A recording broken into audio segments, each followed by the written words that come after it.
तो ये बात है आज से कुछ 10-15 साल पहले की, जब इस पूरे शिनोबी वर्ल्ड में 3 सबसे मेजर क्लैन्स एग्जिस्ट करा करती थी, सेंजू, उचिहा एंड लास्टली वो क्लैन जिसकी लाइफ फोर्स बाकी किसी भी और क्लैन से लाखों गुना ज्यादा स्ट्रॉन्ग थी। वो क्लैन जिसके मेंबर्स 9 टेल एंड इवन और भी टेल बीस्ट के जिनचुरिक स्टेट को पोजेस करते थे। वो क्लैन जो कि अपने आप में ही एक जीनियस था, जिन्होंने आज तक की सबसे स्ट्रॉन्गेस्ट सीलिंग जुत्सु को इन्वेंट करा था, द डेथ रीपर सील, जिससे वो लिटरली में अंडरवर्ल्ड से यानी कि गॉड्स के रेलम में टैप इन करके एक्चुअली में एक शिनिगामी को समन कर सकते थे, जिससे वो किसी की भी सोल को अपनी खुद की लाइफ के एक्सचेंज में हमेशा हमेशा के लिए सील करने की पावर पोजेस करते थे। एक लिटरल ऐसा सीलिंग जुत्सु जो कि ओत्सुसुकी के कारमा के थ्रू रिजरेक्शन लेने वाली एबिलिटी को नलिफाई कर दे। लेकिन फिर आखिर ऐसा क्या हुआ कि जितने भी उजुमाकी क्लैन के मेंबर से एंड इवन जो उनका विलेज था, वो रातों रात सिर्फ एक ही दिन में पूरी तरीके से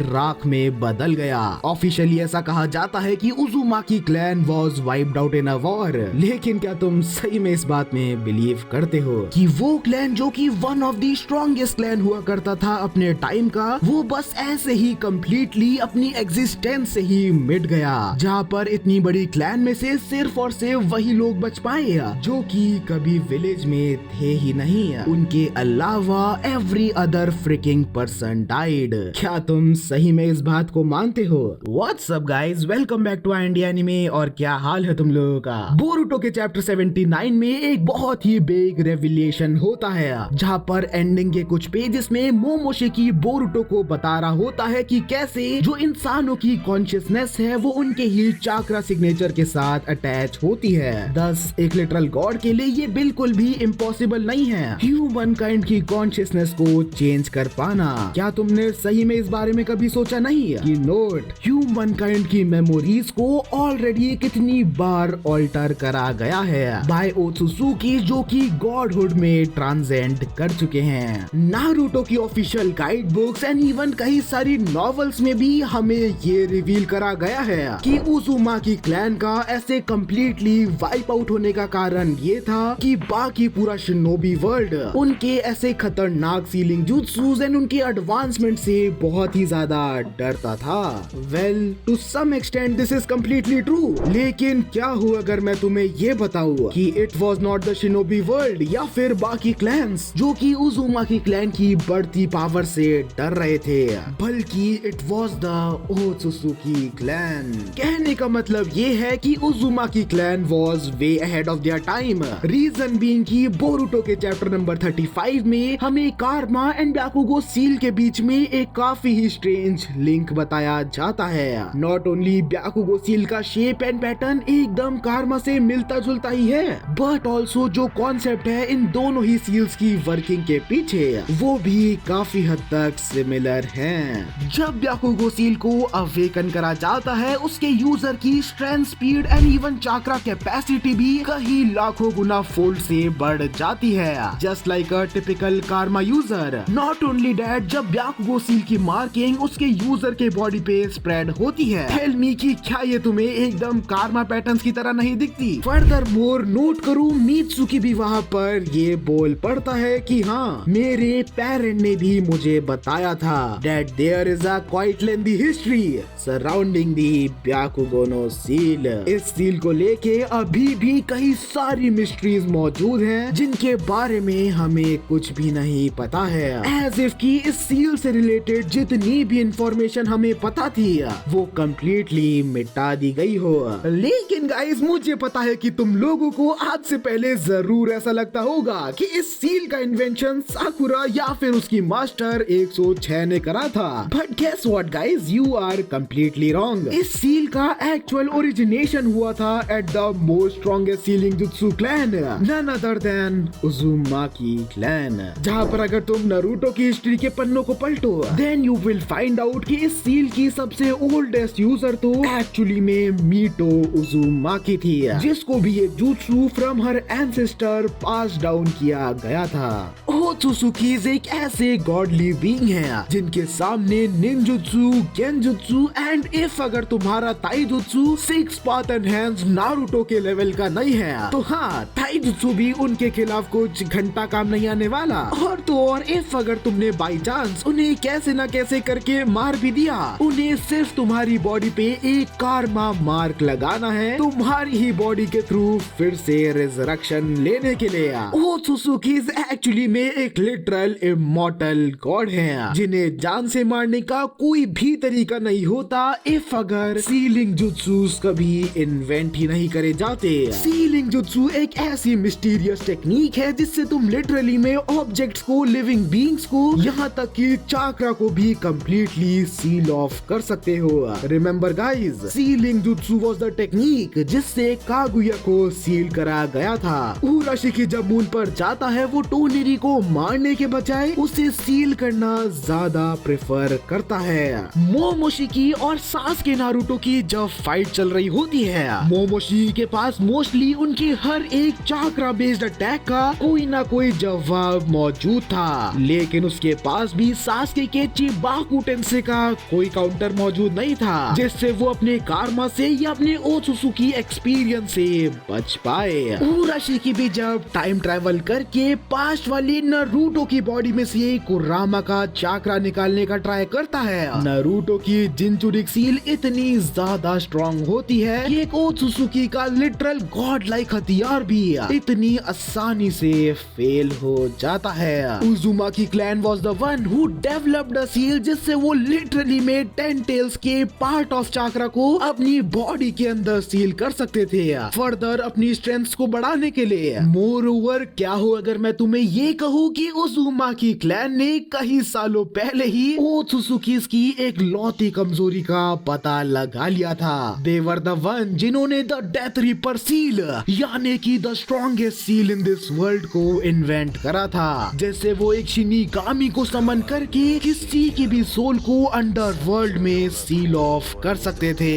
मोमोशिकी बोरुतो को चैप्टर 65 में बताता है कि इट इज द वेसल जो कि ओत्सुसुकीज की सोल को यहाँ इस डायमेंशन में होल्ड करके रखती है। मतलब कि जस्ट इमेजिन इफ अगर उनकी सोल को ही डेथ रीपर सील से ही सील कर दिया जाए, देन देयर इज नो वे कि फिर वो ओत्सुसुकी अपने कारमा के थ्रू फिर से कभी भी रिजरेक्शन ले पाएगा। कहने का मतलब सिर्फ इतना है कि सीलिंग जुत्सुजी ओत्सुसुकी क्लैन की एक लौती वीकनेस है, जिस चीज में उजुमाकी क्लैन ऑलरेडी कई सालों पहले ही गॉड लाइक फीट्स अचीव कर चुका था। उजुमाकी क्लैन की advancement in terms of their power and knowledge और किसी भी क्लैन से लाखों गुना ज्यादा बड़ी थी। In term of their skills they were the closest to Otsutsuki level. लेकिन what if I told you कि यही advancement in the future ultimately उन्हीं की क्लैन की डिस्ट्रक्शन की वजह बन जाती है। थ्योरी के ऊपर बात करें तो it was in chapter number 35 only जब सासुके हमारा 10 टेल्स वाले डायमेंशन में फॉर द फर्स्ट टाइम जाता है। वहाँ पहुँचते ही वो नोट करो डायरेक्टली ये स्टेट करता है ये जितनी भी सारी मार्किंग्स एंड पैटर्न यहाँ दीवार पर बनी हुई हैं, वो सब सरप्राइजिंगली उन्हीं सभी ओत्सुसुकीज की हैं जो कि ऑलरेडी यहाँ अर्थ पर आ चुके थे, जैसे कि मोमोशिकी, किनशिकी एंड कागुया और इशिकी। एंड फिर अगर लॉजिकली सोचा जाए जो राइट हैंड साइड पर बाकी की डिस्ट्रॉयड मार्किंग्स हैं, क्या वो भी जरूर दो ऐसे ओत्सुसुकी पेयर की नहीं हो सकती जो कि ऑलरेडी यहाँ अर्थ पर लॉन्ग अगो आ चुके थे, लेकिन हमें उनके बारे में कभी बताया नहीं गया हो। मुझे पर्सनली ऐसा लगता है कि इन बिटवीन जब मोमोशिकी और किनशिकी एंड इशिकी और कागुया यहाँ अर्थ पर आए थे, उसी के बीच में there was one more Otsutsuki pair जिन्हें यहाँ अर्थ पर भेजा गया था बाय नन अदर देन उस टाइम के ओत्सुसुकी किंग शिबाई ओत्सुसुकी। इशिकी और कागुया कहीं डेकेड्स पहले यहाँ अर्थ पर आए थे एक चाक्रा फ्रूट उगाने के लिए, but they never reported back. Given that वो दोनों इस क्लैन के काफी ओल्ड एंड लॉयल मेंबर्स थे, उनका ऐसे क्लैन को रिपोर्ट बैक ना करना एक काफी ही ज्यादा आउट ऑफ कैरेक्टर चीज थी। दैट्स व्हाई इस सिचुएशन को फर्दर इन्वेस्टिगेट करने के लिए ओत्सुसुकी क्लैन ने डिसाइड करा होगा 2 और क्लैन मेंबर्स को यहाँ अर्थ पर सीक्रेटली भेजने का। वो दोनों ही ओत्सुसुकी इसी सेम टेलीपोर्टेशन मार्क का यूज करते हुए अर्थ से कनेक्टेड 10 टेल्स वाले डायमेंशन में पहुंचे होंगे। लेकिन जैसे ही वो दोनों यहाँ अर्थ की जमीन पर कदम रखते हैं, जो वो देखते हैं उससे उनका दिमाग एकदम कंप्लीटली ब्लैंक चला जाता है। देसी की वो चक्रा फ्रूट जो कि ऑलरेडी मेंट था उन्हीं के ही ओत्सुसुकी किंग की ऑफरिंग के लिए वो ही चक्रा फ्रूट की पावर अब throughout the world spread हो चुकी है in the form of pure chakra. Soon जब वो पूरे प्लेनेट को एनालाइज करते हैं, दे डिस्कवर की इवन दो चक्रा फ्रूट का चक्रा पूरे प्लेनेट पे स्प्रेड आउट हो चुका है, लेकिन इस पूरे सी बेड में जो ग्रेटेस्ट कंसंट्रेशन है चक्रा का वो लाई करता है एक छोटी सी जगह पे in the land of whirlpools, जहाँ पर not at all surprisingly Uzumaki clan reside करती है। वहाँ पहुँचते ही वो लोग देखते हैं कि कैसे ये clan as compare to other civilization जो कि उन्होंने आज तक दूसरे प्लैनेट्स पर देखी थी, कागुया के थ्रू चक्रा पास डाउन होने के वजह से अब कितनी ज्यादा एडवांस्ड हो चुकी है। नॉट ओनली उन्होंने इतने मैसिव अमाउंट ऑफ चक्रा को टेल बीस्ट के फॉर्म में अपने अंदर सील करके यूज करना सीख लिया है, बट मोर ओवर उन्होंने ऐसी कई सारी सीलिंग जुत्सूस भी बना ली हैं जो कि इवन ओत्सुसुकीस को भी सील ऑफ करने की पावर पोजेस करते हैं। इसके बाद क्या होता है, आई गेस एवरीवन नोज, एक मैसिव बहुत ही खतरनाक बैटल टू प्लेस होती है उजुमाकी क्लैन एंड उन दो ओत्सुसुकीस के बीच में, जहां पर आधे से भी ज्यादा क्लैन एंड उसके मेंबर्स रातों रात उन ओत्सुसुकीस के हाथों मौत के घाट उतर जाते हैं। बट क्योंकि वो दोनों ओत्सुसुकीस उजुमाकी क्लैन को इंफीरियर क्रीचर समझते हुए उन्हें थोड़ा हल्के में ले रहे थे, उजुमाकी क्लैन का लीडर इसी बात का फायदा उठाता है एंड रीपर डेथ सील को यूज करते हुए अपनी खुद की लाइफ को सैक्रिफाइस कर देता है उन दोनों ओत्सुसुकीस को हमेशा हमेशा के लिए सील ऑफ करने के लिए। जैसे ही वो दोनों सील होते हैं, उनका जो कनेक्शन था 10 टेल्स डायमेंशन एंड उनके खुद के क्लैन के बीच वो भी एकदम से टूट जाता है। शी भाई को जब इन सब बातों के बारे में पता चलता है कि कैसे उसकी द मोस्ट फेथफुल सबऑर्डिनेट ने यानी कि कागुया ने उसे धोखा दे दिया, उसने जो अपने 2 प्रेशियस क्लैन मेंबर्स को यहाँ अर्थ पर इन्वेस्टिगेट करने भेजा था